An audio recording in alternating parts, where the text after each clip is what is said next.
عبداللہ ابن ابی اوفا رضی اللہ تعالیٰ کہتے ہیں ان رسول اللہ صلی اللہ علیہ وسلم فی بعض ایامہ التی لقی فیہا انتظر حتی مالت الشمس.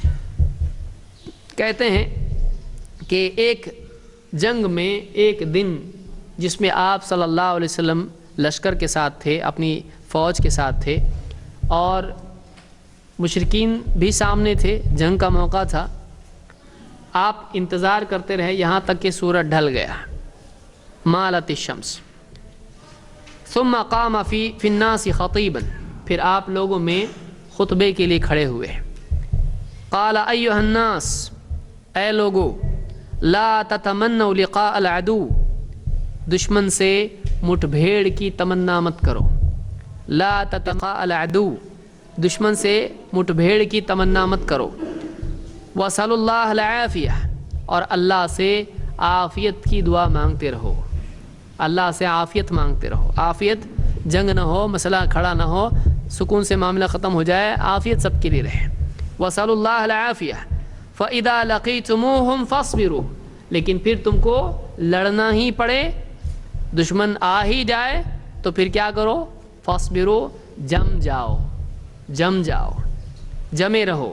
واعلموا ان الجنت تحت ظلال السیوف، جان لو کہ پھر جنت تلواروں کے سائے میں ہے.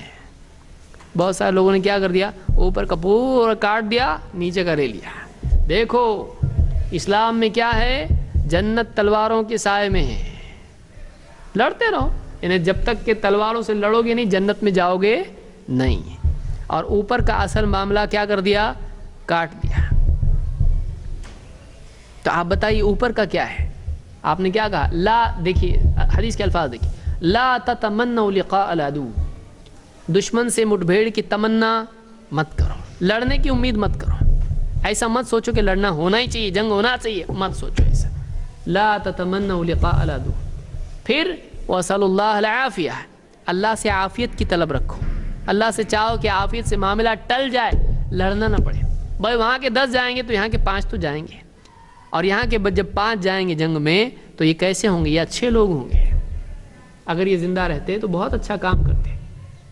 تو اس کے لیے اس کو ٹالو، اس کو ٹالو. وصل اللہ العافیہ، اللہ سے عافیت مانگتے رہو. اور پھر اس کے بعد آپ نے کہا فَإِذَا لَقِيتُمُوهُمْ فَاصْبِرُوا، پھر اگر مجبوراً لڑنا ہی پڑے تو اب جب موقع جنگ کا ہے تو بھاگنا ہے نہیں، پھر جم جاؤ. اسلام بہادری سکھاتا ہے، اسلام معافی سکھاتا ہے، صبر سکھاتا ہے. لیکن اب جب جنگ میں نوبت آ ہی جائے اور آپشن نہیں ہے تو ایسی صورت میں اسلام کیا بتاتا ہے؟ بھاگو نہیں. ایسی صورت میں اسلام سکھاتا ہے اب جم جاؤ، فاصبروا. پھر یاد رکھو کہ اب جب جنگ چھڑ چکی ہے تو اب جنت یہاں وہاں بھاگنے میں نہیں ہے. اب جنت کہاں ہے؟ جنت تلواروں کے سائے میں ہے. تو یہ پورا کانٹیکسٹ ہے حدیث کا. لیکن بہت سارے نیوز پیپر والوں نے کیا کیا؟ بہت سارے میڈیا والوں نے کیا کیا؟ دیکھو اسلام میں کیا ہے؟ جنت تلواروں کے سائے میں ہے. تو لڑنا سکھاتا ہے اسلام. ٹیررسٹ مسلمانوں کو بنانا چاہتا ہے. لیکن اصل بات کیا تھی اور کیا ہو گئی؟ اس لیے بہت سارے غیر مسلم اگر واقعی اسلام کو اس کی اصل تعلیمات کی صورت میں دیکھیں، اس کے پس منظر میں دیکھیں، تو ان کی غلط فہمی دور ہو سکتی ہے. کوئی بھی آدمی نہیں کہے گا کہ جنگ چھڑ جائے تو بھاگنا چاہیے. کیوں بھائی؟ ہمارے ملک کی فوج بھاگے گی تو سواگت کریں گے ان کا.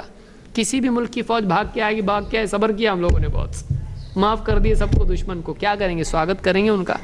برا مانا جائے گا. جنگ چھڑ جانے کے بعد پھر بھاگنا نہیں ہوتا ہے. یہ اسلام کی بھی تعلیم ہے، یہ اسلام کی تعلیم ہے.